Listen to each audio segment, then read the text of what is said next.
이 당신은 곧 당신이 먹는 것이다라는 이제 이 유명한 말이 있습니다. 요즘에 이제 이 문구를 어떻게 가져오냐면 건강 혹은 이 다이어트 이제 뭐 한약 뭐 좋은 것을 먹어야 건강해진다라고 이제 우리 많이 이제 활용을 하더라고요. 다음 넘겨 주시고요. 예, 그냥 알아서 넘겨 주세요. 그래서 내가 먹는 것이 곧 나의 이제 몸을 구성한다라고 많이 이제 해석을 합니다. 그래서 이제 건강한 야채, 곡물들을 먹은 사람은 이제 힘이 나고 건강하게 몸이 유지가 되고 이제 정크푸드나 지방을 많이 먹은 사람은 저렇게 몸이 된다라고 이제 이 문구들을 많이 쓰긴 하는데 사실은 이 말의 유래가 어디서 왔냐면 프랑스의 미식 평론가인 샤 바랭이라는 이 인물이 미식 예찬이라는 에세이에서 이거를 가져왔단 말이죠. 그래서 뭐라고 하냐면 당신이 무엇을 먹었는지 말해달라. 그러면 나는 당신이 어떤 사람인지 말해주겠다. 이렇게 이제 거기서 이야기를 합니다. 다시 말해서 음식을 먹어서 이게 몸에 간다 이게 아니라 음식을 먹는 것을 보면 당신이 어떤 사람인 것을 알 수 있다라고 이제 얘기를 하는 거죠. 그래서 예를 들면 뭐 파인다이닝에서 식사를 이렇게 고급 메뉴를 식사를 했다. 언제 누구랑 어떻게 얼마나 자주 아니면 이걸 좋아하는지 싫어하는지 요거 이제 보는 거죠. 한번 이제 그 초대장을 받고 이제 이런 식당에서 한번 식사를 했는데 요만큼 주고 이렇게 막 이렇게 다음 나오는데 끝났대요. 예, 배가 고파 가지고 안 맞습니다. 저는 이런 체질이 이런 이게 어울리지 않는 거죠. 그러면 이제 또 만약에 햄버거랑 콜라를 이제 만약에 먹었다. 그러면 이거를 어디서 먹는지 그리고 누구랑 먹는지 어떤 상황에 먹는지에 따라서 이제 샤바랭이라는 사람은 이것을 철학, 윤리, 미학 어떤 사회학적인 관점에서 이거를 다 해석을 하는 거죠. 결국에 이제 음식을 통해서 물어보는 겁니다. 너는 어떤 삶을 추구하고 있냐? 어떤 욕망이 있냐? 이제 무엇을 중요하게 여기고 누구를 중요하게 여기냐? 이런 것들이 음식 속에서 함유되어 있다라고 지금 이야기를 하는 겁니다. 음식을 바라보는 태도와 먹는 것에서 이제 모든 것이 이게 들어가 있죠.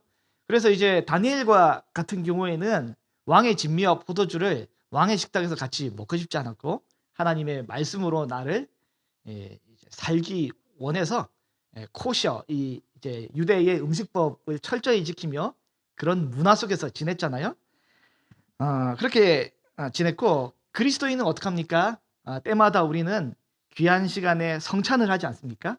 우리가 먹고 마시는 것은 예수 그리스도의 몸과 피, 그 안에서 우리는 이 삶을 추구하며 말씀대로 살고자 추구를 하는 것입니다. 이제 미국 대통령 이 트럼프가 어떻게 제일 좋아하는 음식이 뭐냐면 이제 맥도날드 이제 치즈버거 세트를 좋아합니다. 그래서 이제 치즈 특별히 감자튀김에 케첩을 듬뿍 달라고 해가지고 이걸 좋아한다고 하더라고요. 그래서 이제 이게 음식이 신분의 고하보다는 어떤 뭐죠? 사람의 취향이죠. 빨리 어쨌든 화끈하게 이런 걸 좋아하는 것 같아요. 이제 그리고 투자의 황제 워렌 버핏이 이제 어떻게 해요? 94세인데 이분은 이게 94세가 몇 년도 94세인지 모르겠어요. 콜라를 이제 잘 마십니다. 아침마다 매일 아침 어떻게 하냐면 아침 식사를 맥모닝에다가 콜라 5잔을 아침 식사로 해서 장수의 비결입니다. 여러분 잘 기억하시기 바랍니다. 그가 왜 이렇게 콜라를 5잔씩 마시는지 아십니까? 워렌 버핏이 코카콜라에 엄청난 투자를 했기 때문에 자기가 안 마시면 안 되잖아요. 이게 먹는 거에도 자기의 철학이 다 담겨 있단 말이죠. 오늘날 현대 사회에서는 음식도 참 자기를 규정하고 이제 자기 정체성을 알아가는 것에 굉장히 중요한 요소이겠지만 사실은 저는 이렇게 표현하고 싶어요. 내가 구독하는 것이 곧 나 자신이다라고 이제 표현을 하고 싶습니다. 유튜브 같은 경우에 우리가 구독을 하잖아요. 구독을 하는 것에 보면 내가 어떤 미디어를 어떤 이제 성향을 좋아하는지가 적나라하게 잘 드러납니다. 그래서 우리 대한민국 사람들이 잘 구독하고 많이 구독한 사람 이제 어떤 유튜브 채널을 10개를 제가 뽑아보려고 했는데 안 되겠어요. 이 교회에서 막 하기가 뭐한 것들이 상당히 많더라고요. 이상한 걸 구성을 많이 해요. 한국 사회가 그렇고 대한민국의 많은 사람들의 의식 구조와 생활이 그런 거죠. 근데 이제 우리 특별히 기독교 이제 유튜버들이 기독교 이제 채널들이 20만 명을 넘기가 어렵습니다. 그래서 20만 명이 넘으면 엄청나게 구독을 많이 한 건데 사실은 실제 우리가 정말 좋아하고 정말 이 나의 호감, 기호, 욕망을 가지고 집중하는 것이 사실 기독교가 아닌 사람이 많은 거죠. 제가 기독교 컨텐츠를 구독하라고 하는 것이 아니라 우리의 실상이 그렇다는 것을 제가 표현하는 것입니다. TV 채널도 마찬가지고 어르신들은 TV 채널을 마음껏 돌리시는데 어쨌든 내가 아주 편하게 내가 좋아하고 내가 이제 시간을 보내고 즐기는 그것이 곧 나의 이제 원래 모습인 거죠. 내가 구독하는 것이 그것이 곧 나의 모습입니다. 우리의 기호와 욕망과 또 우리가 선호하는 것이 하나님 말씀이 되고 예수 그리스도가 되면 우리가 얼마나 좋을까요? 성도가 하나님 말씀을 제일 좋아하고 예수 그리스도를 제일 기뻐하는 것이 어쩌면 당연한 건데 조그만한 아이가 아빠가 좋아, 엄마가 좋아 했더니 나는 유튜브가 좋아. 이렇게 하면 이 참 난감한 거잖아요. 이게 참 어떻게 해야 돼요? 그러면 안 되잖아요.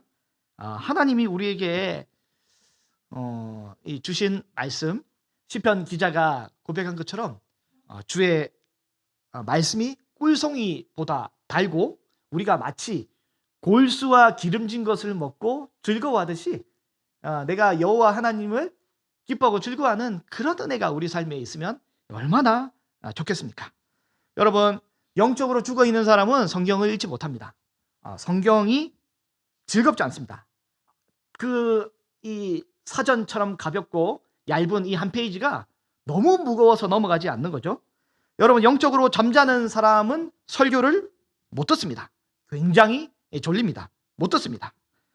여러분, 다음 주부터 뭘 할 거냐면 2026년 매일 성경 정기 구독을 이제 하는데 이거 신청받을 예정인데 여러분, 내가 구독하는 것이 곧 내 자신인데 여러분, 이 교회에서 여러분 저희는 공산주의잖아요. 강제로 구독을 시키지만 여러분 그거 말고 마음으로 내가 하나님 앞에 정말 이 말씀을 얻고 누리고자 하는 이 마음의 구독을 하며 하나님 말씀이 나의 체질과 나의 욕망, 나의 기뻐하는 대상이 될 수 있기를 간절히 소망합니다. 그래서 하나님 말씀을 먹는 은혜가 우리에게 있기를 원합니다.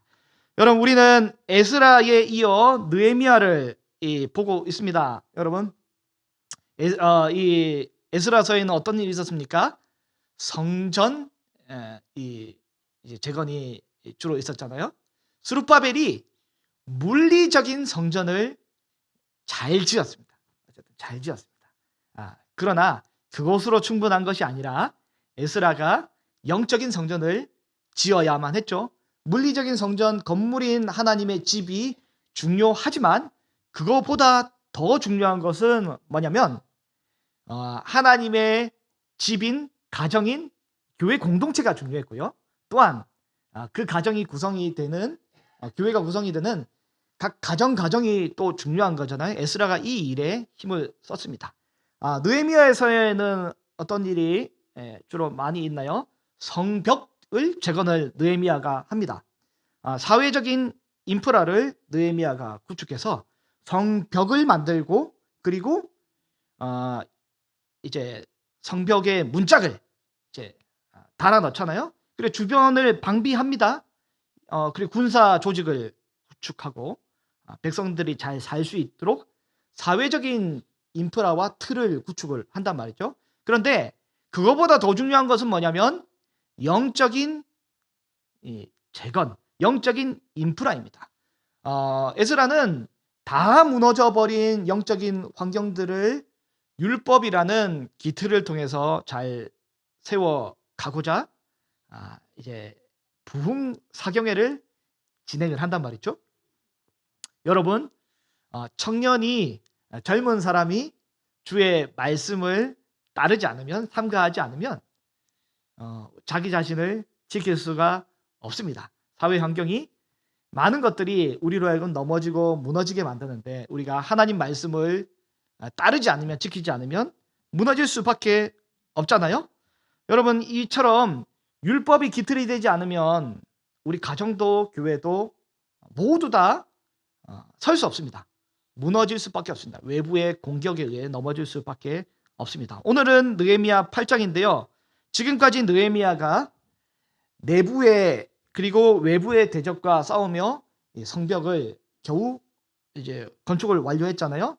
외부의 대적이 뭐였습니까? 산발락과 도비아와 게셈과 같은 주변 나라의 총독들이었습니다.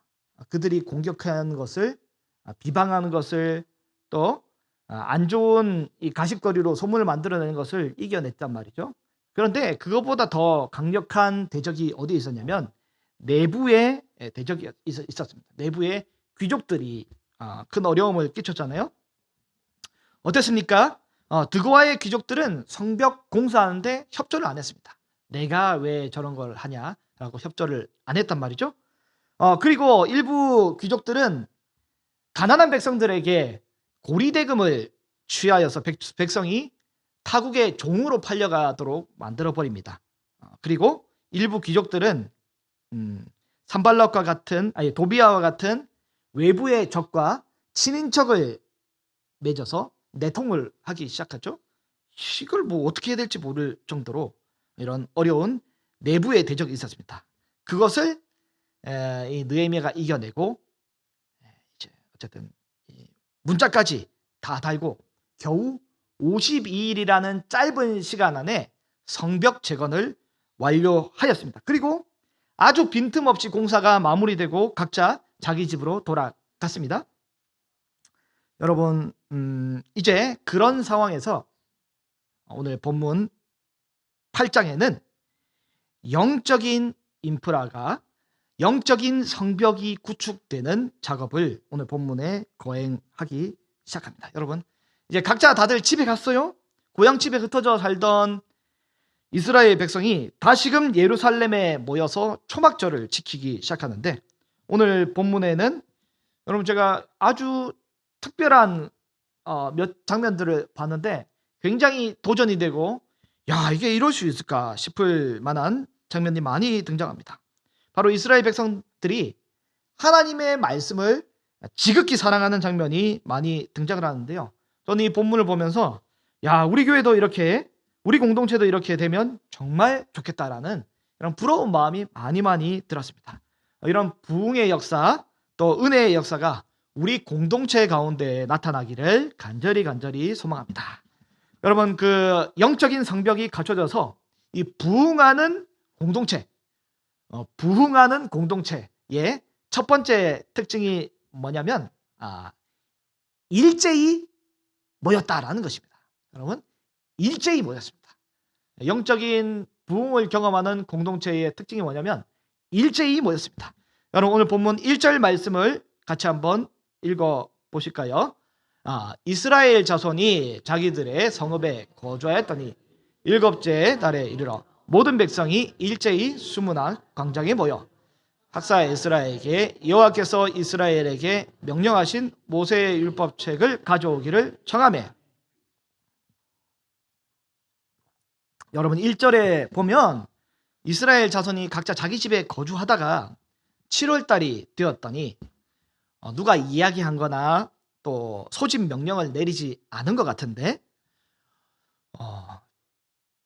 백성이가 아니라 여기는 뭐냐면 모든 백성이라고 되어 있습니다. 모든 백성이 일제히 수문학 광장에 모여 학사 에스라에게 모세의 율법책을 가져오기로 청하고 있습니다. 여러분, 첫 번째로 먼저 이제 뭐냐면 모든 백성이 그 수문학 광장에 모였습니다. 이제 느헤미야 3장에 보면 성벽 수리를 했단 말이죠.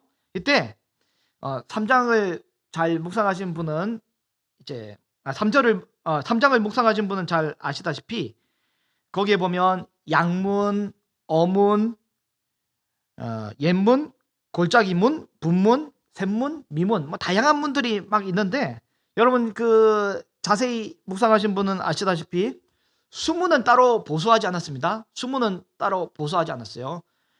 여기 빨간색으로 쳐진 부분이 수문 앞 광장인데 이제 다음 보면 이 느부갓네살이 이게 예루살렘을 공격해 올 때 어떻게 공격을 했냐면 바로 이 마문을 통해서 이제 공격을 해 왔습니다. 네. 그래서 저쪽 성전의 동편 쪽을 동문을 통해서 마문을 통해서 공격을 해 왔기 때문에 아래쪽에 있는 수문 쪽에 저쪽에 있는 성벽은 이제 허물어지지 않은 거죠. 그러니까 옛날 옛 성벽이 그대로 있고요. 그 이후에 다른 부분을 이제 보수를 했기 때문에 저기에 백성들이 모일 수 있을 만한 공간이 있는 것입니다. 그래서 백성들이 이곳에 다 이제 모이게 된 거죠. 네. 이제 여기서 모였습니다. 네. 여기 수문학 광장에 백성들이 모였는데 네, 넘겨주시고요. 네, 네. 그래서 여러분 뭔가 일이 있기 때문에 못 올 수도 있지 않겠어요? 뭔가 이 경조사가 있거나 집에 큰 일이 있기 때문에 못 올 수도 있을 건데 오늘 본문 1절을 보면 모든 백성이 수문학 광장에 모였습니다. 여러분 모든 백성이 모였습니다. 여러분 이것이 어떻게 가능합니까? 하나님이 그 마음을 모든 백성에게 주신 것입니다. 하나님이 마음을 주시지 않으면 모든 백성이 마음이 모아질 수 없습니다. 그 다음으로 모든 백성이 수문 앞에 모이기만 한 것도 놀라운데 이제 어떻게 모였냐면 일제히 모였습니다. 일제히 수문 앞 광장에 모였습니다. 원문에 보면 이 일제히가 어떻게 되어 있냐면 마치 한 사람처럼이라고 되어 있습니다. 한 사람처럼 스스로라고 번역하는 성경도 있고요. 어떤 성경엔 한꺼번에라고 번역을 했는데 모든 백성이 마치 한 사람이 된 것처럼 모조리 수문 앞에 모이게 된 거죠. 여러분 아침에 우리가 주일에 예배하러 교회 올 때 한 사람이 이제 오는 것처럼 이렇게 일제히 오는 것이 쉬운 일이 아닙니다. 겨우겨우 나는 교회를 오기는 왔지만 어떤 사람은 민기적 거리기도 하고 나는 마음이 급해서 빨리빨리 가고 싶은데 아이는 안 따라주기도 하고 나는 지금 가고 있기는 하지만 배우자가 이 자원에서 오는 것이 아니라 끌려오기도 하고 그런데 오늘 본문에는 어떠냐면 마치 한 사람처럼 스스로 그리고 한꺼번에 일제히 다 모이게 되는 역사가 벌어지게 됩니다. 이는 하나님이 그 마음을 백성들에게 주신 것입니다. 그리고 이 모인 모든 백성들이 어떻게 하냐면 학사 에스라에게 모세의 율법책을 가져와 달라고 요청을 하게 됩니다. 목회자가 하자고 해서 꾸역꾸역 성경 공부를 만들어낸 것이 아니라 주일학교 선생님이 아이들에게 큐티 한번 해볼까라고 이제 달란트를 주면서 제안을 하고 거룩한 유혹을 하는 것이 아니라 모든 백성이 주어가 되어서 이제 그들이 역으로 학사 에스라에게 성경을 알고 싶으니 모세의 율법책을 가져와 달라고 요청을 하고 있습니다. 여러분 이것은 하나님이 그 마음을 주신 것입니다. 우리 교회도 우리 가정도 이렇게 되면 얼마나 좋겠습니까? 부흥하는 시대는 언제나 일제히 모여서 하나님 말씀을 사모하고 예배하는 역사가 나타났습니다. 그런 은혜가 우리에게 있기를 소망합니다. 영적인 성벽이 갖춰져서 부흥하는 공동체의 두 번째의 특징이 뭐냐면 말씀에 귀를 기울인 것이죠. 말씀에 귀를 기울입니다. 말씀에 귀를 기울입니다. 오늘 본문 2절과 3절을 한번 보시면요. 일곱째 날 초하루에 다시 말해서 7월 1일이 되었는데요. 제사장 에스라가 율법책을 가지고 회중 앞에서 곧 남자나 여자나 알아들을 만한 모든 사람 앞에서 이것을 읽습니다. 3절에 보면 읽는 시간이 어떻게 되냐면 새벽부터 정오까지 알아들을 만한 모든 사람 앞에 읽을 때 뭇백성이 그 율법책에 어떻게 합니까? 귀를 기울여서 듣게 됩니다. 귀를 기울여서 듣게 됩니다. 여러분, 제사장 에스라가 율법책을 읽습니다. 그런데 알아들을 만한 모든 사람들 앞에서 읽습니다. 여러분, 남자만 알아듣습니까? 여자도 알아듣습니다. 여자만 알아듣습니까? 아이들도 알아듣습니다. 에스라서 10장 1절을 보면 에스라가 성전 앞에서 기도할 때에 저는 아마도 이것이 대속죄일 7월 10일에 하나님 앞에 에스라가 성전 앞에서 기도할 때라고 이제 추측을 하는데, 이때 어떤 일이 발생하냐면 맨 밑에 보면 백성의 남녀와 어린아이의 큰 무리가 그 앞에 모이게 됩니다. 어린아이도 모이게 된 거죠. 따라서 오늘 본문의 숙문 앞 광장에서도 알아들을 만한 모든 사람의 남자 어른, 여자 어른 뿐만 아니라 어린이부, 청소년부도 충분히 포함되어 있다고 우리가 유추할 수 있을 것입니다. 우리 전후부의 특징이 뭡니까? 청소년부와 청년부, 장년부도 지금 이 시간 같이 함께 예배합니다. 때로는 이제 온 가족이 같이 예배할 때는 어린이부와 영유아부도 같이 예배하는데, 여러분, 하나님이 귀를 열어주시면 충분히 들을 수 있습니다. 여러분, 우리 육체에 두 귀가 달려있다고 말씀이 들리지 않습니다. 말씀은 육체의 귀로 듣지 않습니다. 여러분, 고등교육을 받아 학식이 있다 할지라도 말씀이 이해되거나 들리지 않습니다. 교회에서 오랜 세월을 뱃속부터 보냈다 할지라도 여러분, 말씀이 들리지 않습니다. 여러분, 어떻게 하면 말씀이 들리게 됩니까? 로마서 10장 17절을 보면요, 같이 한번 읽어보겠습니다. 그러므로 믿음은 들음에서 나며 들음은 그리스도의 말씀으로 말미암느니라. 아멘. 일단 믿음이 생기려고 하면 역설적으로 귀를 기울여서 들어야 합니다. 그런데 이 모든 과정은 사실은 하나님이 귀를 또 열어 주셔야 되는 거잖아요.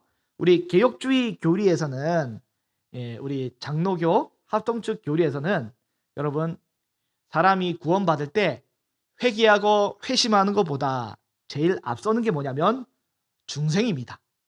여러분, 일단 살아야 귀가 열리고 들을 수 있고요. 살지 않으면 귀에 감각이 없고 영적인 것을 느낄 수 없습니다. 여러분, 그러기 위해서 우리는 다른 말씀에 주목하는 것이 아니라 복음에 주목을 해야 되고, 예수님이 어떤 분이신지, 예수님이 나를 위해 어떤 일을 해주셨는지, 하나님 나를 어떻게 사랑하시는지, 그리고 내가 하나님 앞에 나아갈 수 있도록 성령께서 나에게 어떻게 역사하시는지, 이것을 우리는 깊이 알고 묵상을 하고 믿어야 되는 거겠죠. 여러분, 근데 3절 말씀을 보면 굉장히 신기한 장면이 나옵니다. 이 숙문학 광장에서 율법책을 가르치는 일을 상당히 오래 지속하게 됩니다. 어떻게 지속하게 됩니까? 새벽부터 정오까지. 왜 새벽부터 정오입니까? 일단은 해가 떠야 보여야 모이지 않겠습니까? 그럼 왜 또 정오입니까? 해가 떠 있는데. 여러분, 숙문학 광장에 정오의 땡볕을 쬐면 더워서 못 버팁니다. 그렇기 때문에 이 무슨 말씀입니까? 새벽에 해 뜨자 모여서 더워서 못할 때까지 계속 이 말씀을 할 수 있는 한 시간을 최대한 길게 잡아 말씀 부흥 사경회를 진행을 하는 거죠. 에스라와 느헤미야가 진행한 이 부흥 사경회가 기간이 사실 명확하진 않아요. 그러나 짧게 보면 한 7, 8일, 길게 보면 23일 정도를 이렇게 부흥 사경회를 진행을 했습니다. 여러분, 우리가 다니엘 기도 21일을 한 것보다 더 많이 이렇게 진행을 한 거죠. 여러분, 말씀을 율법을 가르치는 그 일에 여러분 새벽부터 정오까지 할 수 있는 시간을 최대한 길게 잡아 부흥사경회를 진행하고 있단 말이죠. 여러분, 우리 같으면 설교 말씀 30분 들으면 어떡합니까? 그때부터 이제 몸이 자동으로 베베 꼬입니다. 이제 우리가 다 이제 백조잖아요. 이제 수면 위에는 잠잠하지만 수면 밑에는 그냥 다리를 막 젓는 백소처럼 바늘로 찔렀다가 꼬집었다가 뭐 이런 발가락을 막 움직였다가 뭐 이렇게. 그런데 그러다가 40분이 넘어가면 정신이 혼미해집니다. 앞불사 50분을 넘어가면 이 생각 저 생각을 하다가 30년 전의 얘기, 또 첫사랑 생각도 했다가 남편이랑 싸운 생각도 했다가 자녀들 생각도 했다가 1시간이 넘어가면 어떡합니까? 성육신이 아니라 탈육신을 합니다. 견디기가 너무 힘듭니다. 말씀이 안 들립니다. 그러나 3절 본문에는 묵백성들이, 다시 말해서 모든 백성들이 새벽부터 정오까지 말씀을 듣는데 버텼더라가 아니라 맨 밑에 보면 귀를 기울였다라고 기록하고 있습니다. 여러분, 그런데 나는 왜 성경 말씀이 안 들립니까? 로마서 11장 8절 말씀을 같이 한번 읽어보겠습니다. 시작.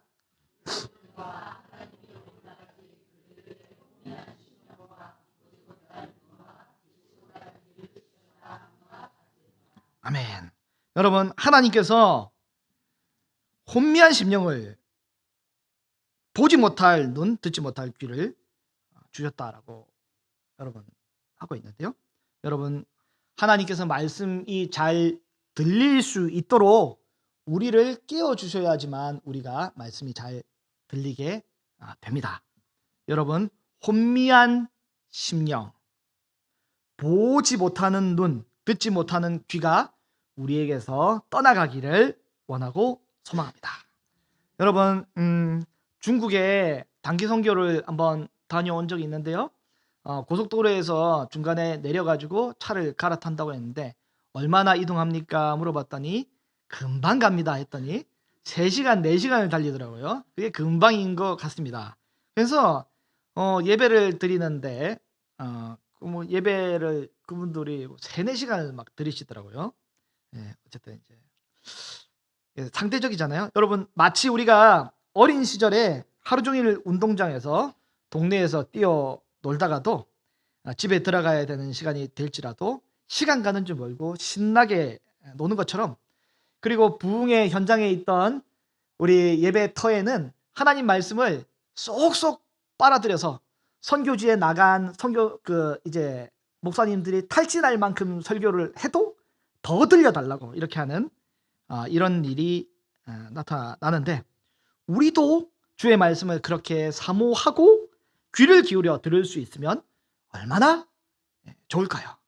여러분, 소년 예수님 6월절 절기가 다 끝났지만 성전에서 랍비들과 함께 계속해서 토론하서 집에 가는 것도 잊어먹고 토론을 하지 않습니까? 예수님 공생의 시절 광야에서 설교하실 때 이 수많은 무리들이 모여들었는데 시간 가는 줄 모르고 계속해서 말씀 설교하시다가 다들 끼니를 건너고 또 건너고 또 건너서 기진하여 이제 힘들 만큼 그렇게 사람들이 집중해서 말씀을 들었습니다.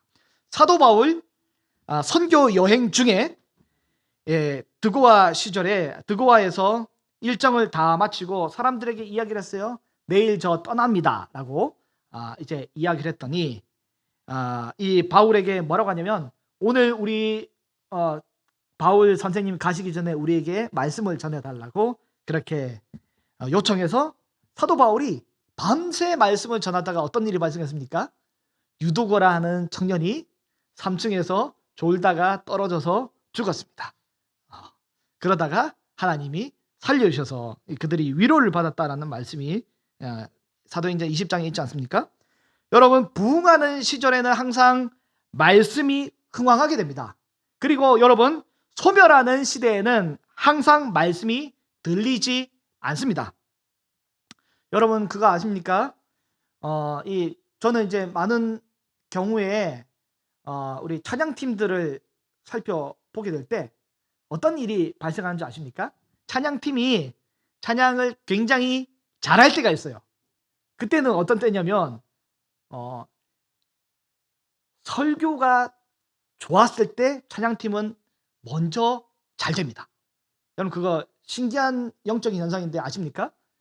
그리고 여러분, 설교자가 설교를 잘할 때가 언제인지 아십니까? 하나님이 그 회중에게 말씀의 문을 열어 주시게 될 때 설교자가 설교를 잘하게 됩니다. 설교자는 한낱 도구입니다. 여러분, 이 교회가 굉장한 위기에 발생을 하고 어려움에 처한 상황에는 아무나 서 있더라도 그 입에서 말씀을 선포할 때 어마어마한 역사가 나타나기도 합니다. 아울러 범죄한 공동체와 또 하나님 앞에 겸비하지 않은 신앙을 가진 공동체 앞에서는 또 그게 아무리 훌륭한 자가 와도 말씀이 들리지 않지 않습니까? 우리 교회도 하나님이 말씀이 우리 귀에 들릴 수 있도록 하나님이 설교자와 찬양팀과 또 모든 회중들의 마음 가운데 크신 은혜가 날마다 부어지는 역사가 있기를 간절히 소망합니다.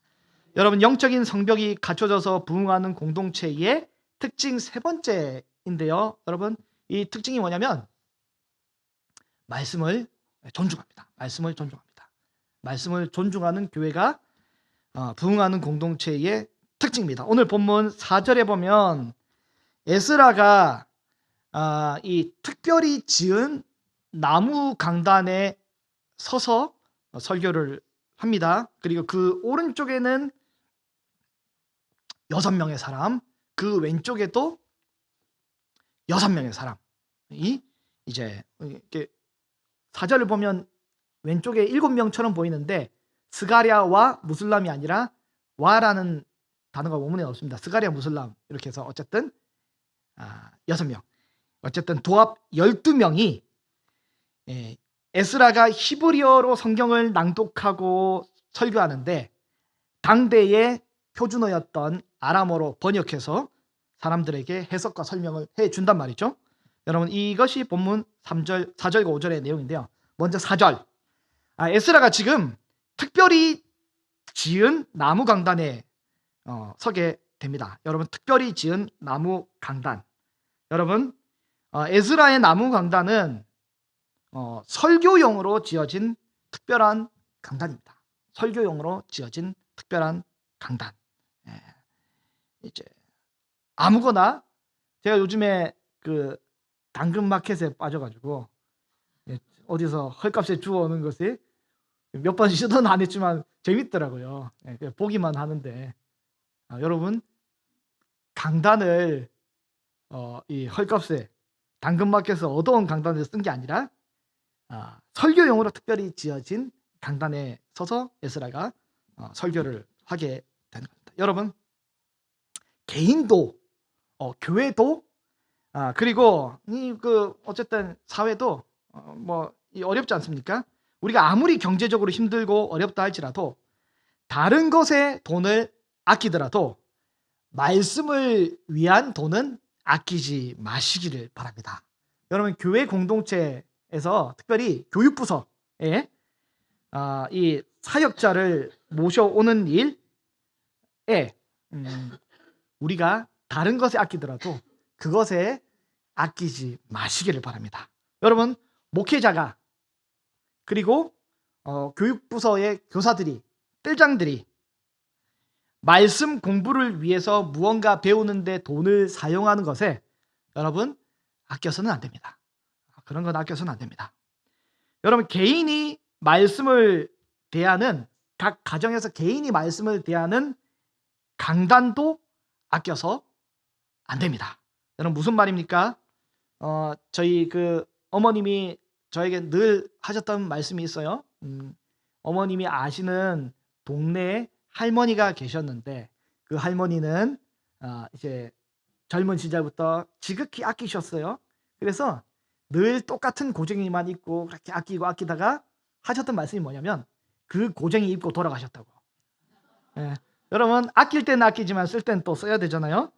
여러분, 그 좋은 가방, 좋은 옷, 좋은 음식을 때때로 내가 나를 사랑해서 많이 나에게 선물하고 또 자녀들에게 혹은 이제 또 많은 것들을 때때로 누리기도 한데, 여러분, 제가 굉장히 답답한 게 있어요. 여러분, 이건 뭐라고 해야 될지 모르고 답답한 게 있어요. 여러분, 직분자인데 성경이 너무 작아가지고 안 보이는 거예요. 이게 이러고 있어요. 이러고 있어요. 이렇게 보는데, 여러분, 다른 건 다 아끼더라도 여러분 다른 건 다 아껴도 돼요. 근데 말씀 배우고자 하고 성경을 아끼지 마세요.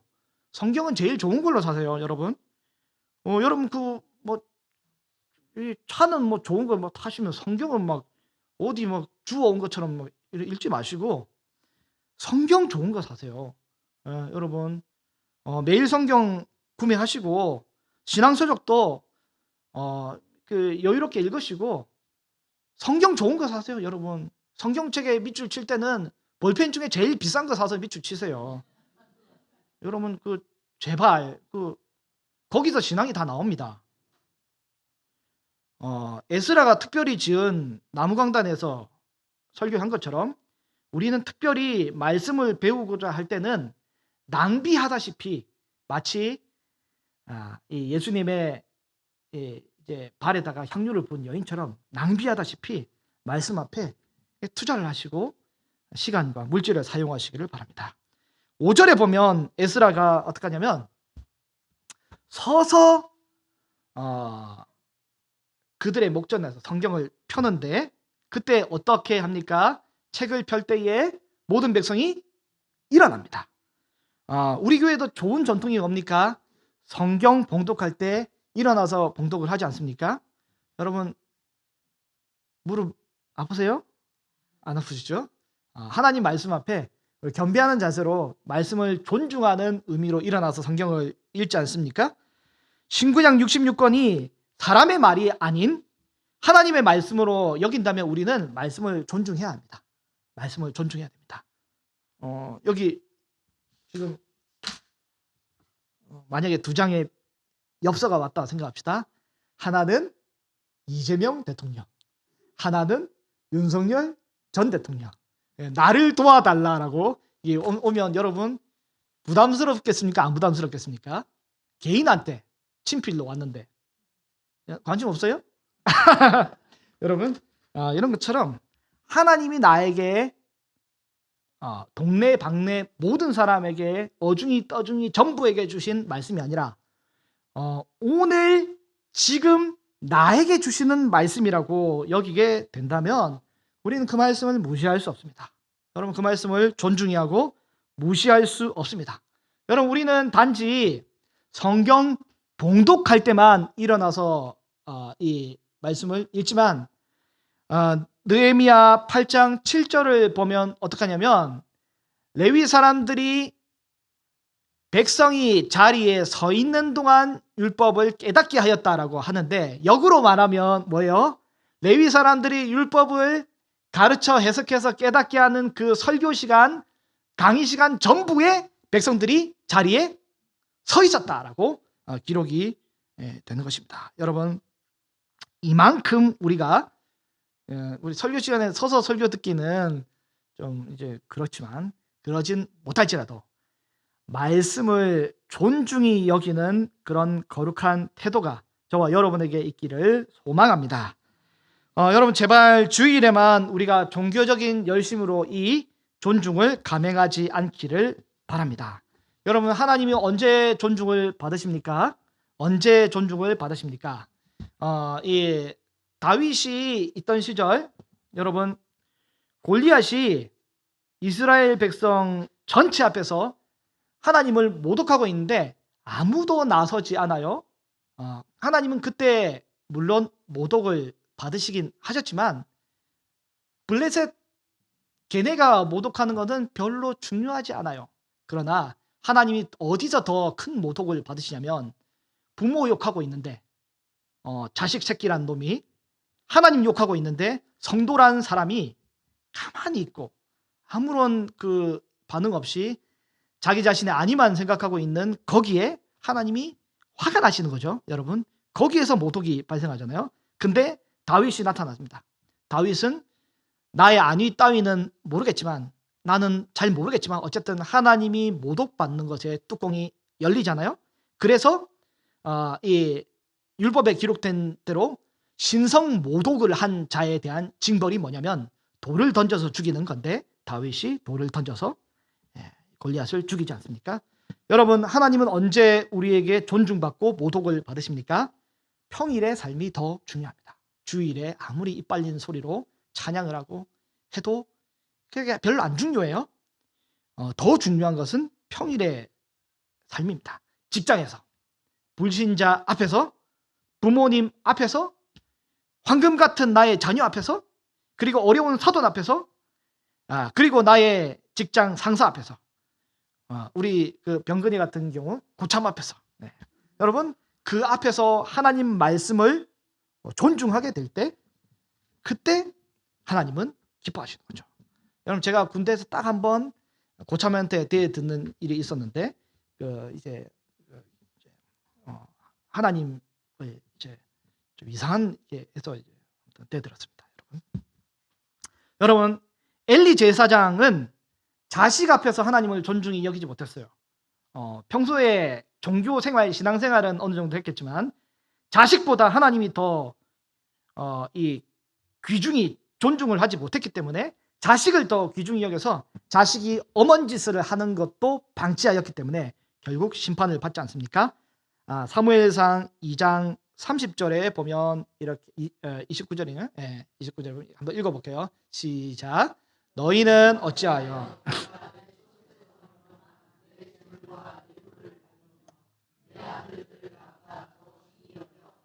백성 이스라엘이 드리는 가장 좋은 것으로 너희를 살찌게 하느냐. 아멘. 가장 좋은 것을 하나님께 제사 부위에서 떼어 드려야 되는데 이 가장 좋은 부위를 엘리 아들들이 이 툭불 꽃등심이라고 가져가서 먹어버리는 거죠. 하나님께 드리지 않고. 그래서 하나님이 뭐라고 말씀하셨냐면 30절에 보면 나를 존중히 여기는 자는 내가 존중히 여기고 나를 멸시하는 자를 내가 경멸하리라 라고 하나님이 말씀하고 계십니다. 여러분 우리는 인생의 어떤 순간 어떤 결정 모든 순간순간 하나님을 존중히 여기시길 바랍니다. 다른 것도 그런데 이게 특별히 오늘 설교를 통해서 그리고 매일 성경을 통해서 성경 읽다가 하나님 나에게 주신 감동과 메시지가 있단 말이죠. 근데 왜 무시해요? 이게 더 심각한 거란 말이죠. 하나님 말씀이 들리게 될 때 그 말씀 앞에 겸손하게 반응하고 하나님을 높여드리는 그런 귀한 모습이 우리에게 있기를 바랍니다. 정리하겠습니다. 영적인 성벽이 갖춰져서 부흥하는 공동체의 특징이 뭐냐면 첫 번째는 일제히 모였습니다. 마치 한 사람처럼 일제히 모였습니다. 모여서 뭘 합니까? 말씀에 귀를 기울입니다. 이 말씀에 귀를 기울이게 될 때 그때 믿음이 생기게 되는 것이죠.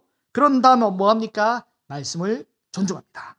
말씀을 배우는 일에 시간과 마음과 물질을 아끼지 않고 어느 순간이든지 하나님이 나에게 말씀하셨다는 것을 기억하고 하나님을 존중히 여기고 말씀을 존중하는 모습이 보였습니다. 여러분, 이런 모습이 저에게, 여러분에게, 우리 교회에, 우리 가정마다 있으면 얼마나 좋을까요? 그런 은혜가 우리에게 있기를 간절히 소망합니다.